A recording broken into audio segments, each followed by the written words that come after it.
Associação dos Oficiais da Brigada Militar e do Corpo de Bombeiros, o coronel Marcos Paulo Beck, que está fazendo uma campanha muito importante. Salvar o HBM. Salvar o HBM para a família gaúcha, não é só a família brigadiana, até porque nós possamos melhor atender a comunidade, ao povo do Rio Grande. Mas eu queria, Medina, me permita, por favor, o seu programa, o programa do Bibo Nunes, os senhores são extremamente ouvidos nesse Rio Grande do Sul, programa respeitado, e eu gostaria de fazer um apelo ao excelentíssimo senhor governador Eduardo Leite, ao nosso vice-governador e também secretário da Segurança, o delegado Ranolfo, ao subsecretário de Segurança, coronel Frota, meu companheiro, e o chefe da Casa Civil, o senhor Otomar Vivian. Pois então. Tratando das promoções na Brigada. As promoções na Brigada, ao contrário das demais carreiras de Estado na área de segurança pública, são reguladas por lei. E governo sucessivo, inclusive esse, não está incumprindo a lei de promoções da Brigada. A Brigada é uma carreira militar que vai de soldado a coronel. Tem que ter as promoções, senão não há carreira militar. Não estão cumprindo a lei, é isso? O governo não cumprindo a lei. E mais, para tratar das promoções, eu tenho pedido para falar com essas autoridades que eu citei, sem sucesso. Para falar das promoções, não me recebe. Então, quero seu programa que tem audiência, para que chegue até eles, que respeite a lei de promoções e os brigadianos e façam promoções. A Brigada, meus caros amigos e os ouvintes, seriam 34 mil homens e mulheres. Isso no mundo ideal. Não, isso lá em 94, quando nós tínhamos 7 milhões de habitantes. Hoje nós temos 10 mil brigadianos para uma população de 11 milhões e meio de habitantes. Então temos que considerar isso. Temos que considerar que hoje a Brigada tem 40 mil matrículas. Claro que a maioria cumpriu o seu tempo de serviço de 35 anos na reserva. E não se repõe o efetivo. E em questão de efetivo, é bom que a comunidade, a sociedade saiba que nós não pegamos um chapeuzinho e tiramos ali de dentro. Vamos ver que efetivo não dá para a Brigada? Vamos ver. Não, é um concurso, é um curso. Isso a ONU regula. A ONU regula internacionalmente o efetivo, em razão do HDI, do desenvolvimento, do nível de escolaridade da população, Entendi. Saúde, tudo mais. O número de brigadianos não é um número aleatório. Não é um número científico. Aleatório, é científico. Então, lá em 94, no comando do coronel Antônio Carlos Maciel Rodrigues, nós tínhamos o efetivo completo. 34 mil Hoje homens. é defasagem de quantos por cento? 40%? Hoje nós estamos com mais de 50%, se considerar que a Brigada tem mais de 1.000 homens em presídio, não é só no presídio central, nos presídios no Rio Grande, à disposição de Ministério Público, de Justiça, de não sei o quê, do próprio governo.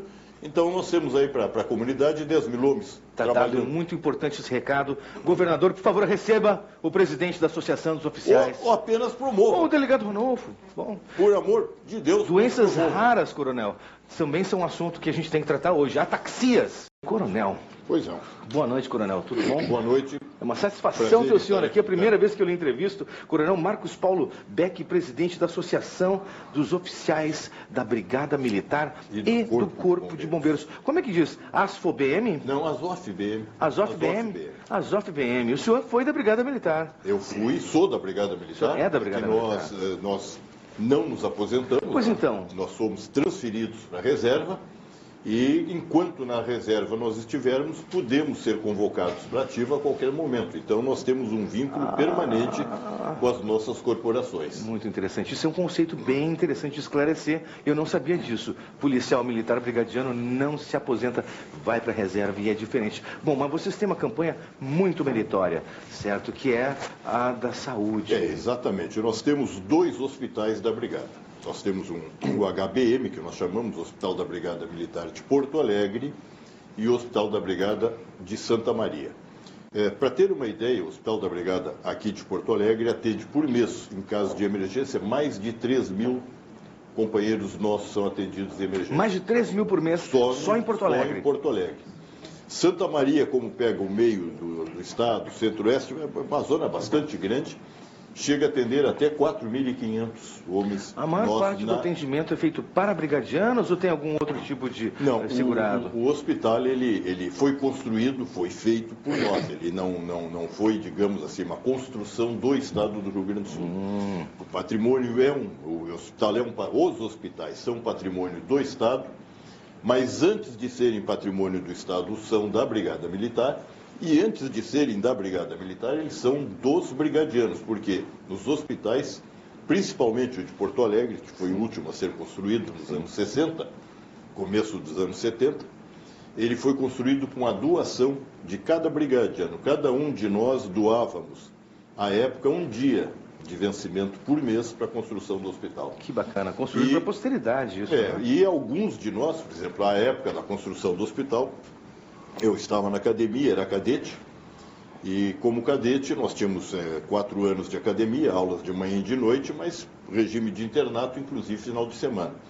E aos finais de semana nós éramos brindados, né? Era prêmio, ir ajudar a construir o Hospital da Brigada. Virar massa, carregar carrinho de mão. Então todos nós ali, e por isso que eu digo, ele é um patrimônio dos brigadianos. E ele veio no decorrer dos anos, com insensibilidade, com falta, sim, não há como a gente desmistificar.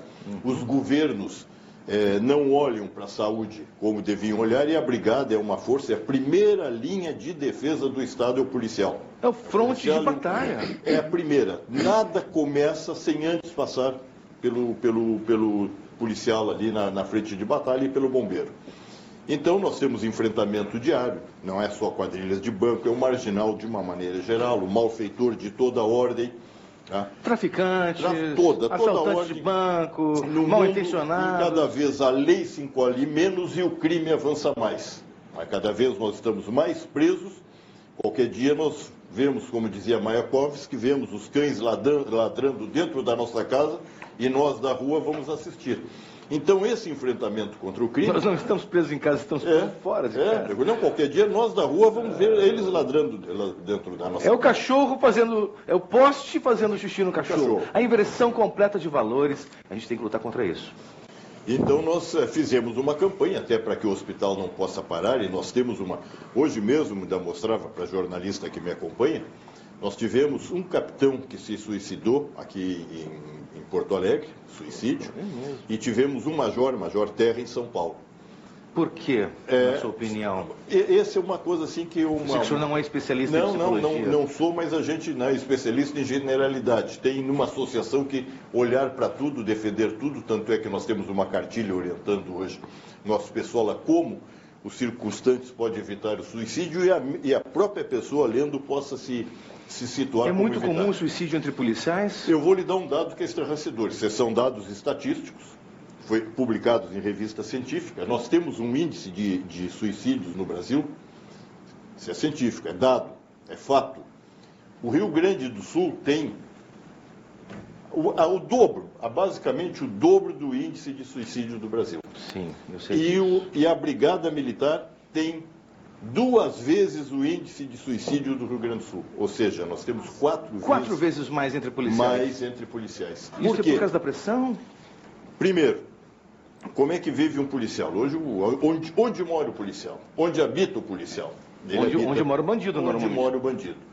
Ele tem que deixar aquela condição dele de policial escondida. Então, ali para o filho dele, para os vizinhos, ou ele é um motorista de caminhão, cobrador, qualquer coisa, ele não pode... Ele tem que esconder a sua profissão. Tem que esconder Quando anda no ônibus, tiveram que fazer uma lei, correta a lei, para que o brigadiano pudesse andar no ônibus trajando a civil, porque brigadianos eram executados sem condições de defesa dentro do ônibus, apenas por serem os agentes da lei fiscalizando, zelando por uma sociedade. Então, essa pressão popular também vamos reconhecer. O cidadão agora, que estamos vivendo situação a prêmio, de perigo, e nós mesmos fizemos uma pesquisa por uma firma idônea, que mostra que a população brasileira, gaúcha, de Porto Alegre especial, que pegamos do universo Porto Alegre, Grande Porto Alegre, tem medo dentro de casa, e parada de ônibus, tem medo dentro de casa. Sabe, coronel, eu saí sábado à tarde, peguei o carro para dar uma volta pela cidade e fiquei assim, chocado, primeiro, com a quantidade de lojas de prédios para alugar e de lojas fechadas. Exatamente, E com o deserto urbano. Ou seja, sábado à tarde, eu trabalho muito, trabalho fins de semana e viajo bastante. E não tenho tantas vezes a oportunidade de, num sábado à tarde, passear por Porto Alegre. Fiquei chocado, assim, ninguém na rua. E as pessoas que andavam na rua correndo. Medo estampado não, no as rosto pessoas das têm pessoas. medo. Os pais têm medo de seus filhos indo para o colégio, voltando do colégio à noite, de dia, qualquer horário. Todos, a população está amedrontada. Nós temos que inverter essa pirâmide do mal, né? E enfrentar o crime. O soldado sofre tudo isso aí e muitas vezes também ele não é reconhecido. Quer dizer, custa um cidadão passar e cumprimentar um soldado, ou ele está passando na frente da rua, oferece um copo d'água, não. Tá bom dia, Nós tá boa tarde. só nos lembramos como pessoas, como cidadãos, quando estamos a prêmio. Fora disso, é como um banco, é como um poste de luz, está ali muito bem, se não está, eu não estou vendo, e se estou vendo... A indiferença. É indiferença. Que barbaridade. Sabe que veio um pesquisador aqui, que escreveu um livro chamado Bandidolatria e Democídio. Né, os dois procuradores de justiça, promotores de justiça, e eles nos informaram que a letalidade entre os policiais e militares no Brasil é maior do que a do soldado no Iraque. É maior. É o que eu lhe disse, só o índice de suicídio, pois o enfrentamento com o crime. Mostra sempre a bandidolatria, mostra o bandido morto. Nós temos no Rio de Janeiro, que é um dos casos aí, que o crime organizado realmente está muito mais organizado que a sociedade, onde basicamente quase um policial por dia é morto. O crime organizado mais organizado do que a sociedade. Isso quem está me dizendo aqui é um especialista em segurança, uma pessoa que tem décadas de experiência dentro de uma corporação de policiais militares, ou seja, não é uma opinião irresponsável, certo? Nos alertando de que nós temos que tomar providências. É sério, a situação é séria. E por tudo isso nós precisamos dar uma condição de saúde para o nosso homem. Quem oferece a vida diariamente pela sociedade é o soldado da brigada. Então nós estamos lutando por ele, estamos lutando para que os hospitais nossos sejam reconstruídos. Se o Estado não repassa a verba porque está com problemas de arrecadação, nós temos que conseguir nós próprios ajudarmos, e a sociedade em geral está aberta para essa colaboração. Certo. Tem nomes, eu não estou autorizado a dizer. Que estão contribuindo fortemente. Empresários, por favor, nós agora vamos falar um pouquinho de uma coisa muito... Prestem atenção, atenção! Certo? Nós vamos dar aqui uma conta bancária, certo? Do Sicredi, tá? Onde você pode doar recursos, dinheiro, para o Hospital da Brigada Militar. Doutor, como é que é por favor, dá naquela câmera ali, câmera 44. Se puder dar um flash aqui, eu vou dizer, por exemplo, leia para nós. Eu leio aqui. O Dunga, por exemplo, é um grande empresário, um homem que nós respeitamos, técnico da seleção, um jogador maravilhoso à sua época. Ele é anônimo, um doador anônimo, eu estou revelando, mas ele é um dos doadores. Bom, tem vários doadores. E outros doadores que precisamos de mais doadores. Tem até um empresário de São Paulo que vai dar um centro... Um empresário de São Paulo!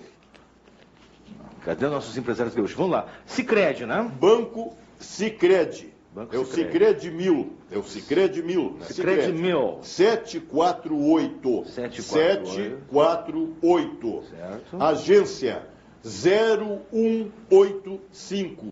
Repetindo a agência. 0185. Conta corrente 0606 044 5. CNPJ.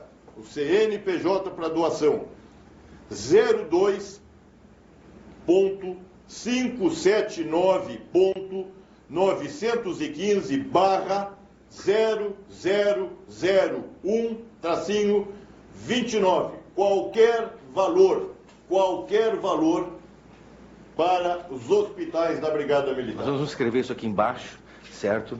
Então, Sicredi 1748, tá ok? Sicredi é uma agência especial, certo? É a agência 0185, conta corrente 06 044, dígito 5, CNPJ 0259 915 1000 invertido 29. Está escrito aqui embaixo, certo? Participe dessa campanha que o presidente da Associação dos Oficiais da Brigada Militar e dos Bombeiros está vindo aqui chamar a sociedade a participar. Se o senhor me permitir só Por favor, o programa é seu. Esse valor não vai para a associação, vai para o Banco Sicredi, ele passa para a Fundação da Brigada Militar, que gere esse dinheiro para o hospital. Ou seja, tem transparência, tem lisura, certo? Salvar aqueles que salvam, dão a sua vida para salvar vidas, certo? O que tu achou disso, Vinícius? O que tu achou dessa campanha?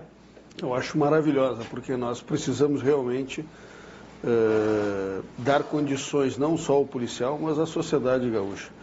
A minha mãe era professora estadual, ela faleceu em 2015, e ela se tratou várias vezes no Hospital da Brigada mesmo, que não atende sendo algumas pessoas do IP, não é isso? Nós atendemos o IP e o hospital está se aparelhando, queremos aparelhar toda a área de segurança pública poder ser atendida policiais com qualidade. Civis e outros, o pessoal do IGP. Polícia Civil, IGP, SUSEP, para que todos possam ser atendidos lá. Mas para isso temos que ter condições, primeiro, de atender a família brigadiana. E o atendimento lá sempre foi muito bom. A sua mãe se tratou no HBM? Se tratou no HBM algumas vezes. Que interessante, Vinícius. É um belo testemunho, muito obrigado. Inclusive fez, poucos dias antes de falecer, ela fez uma operação cardíaca lá. Que bacana.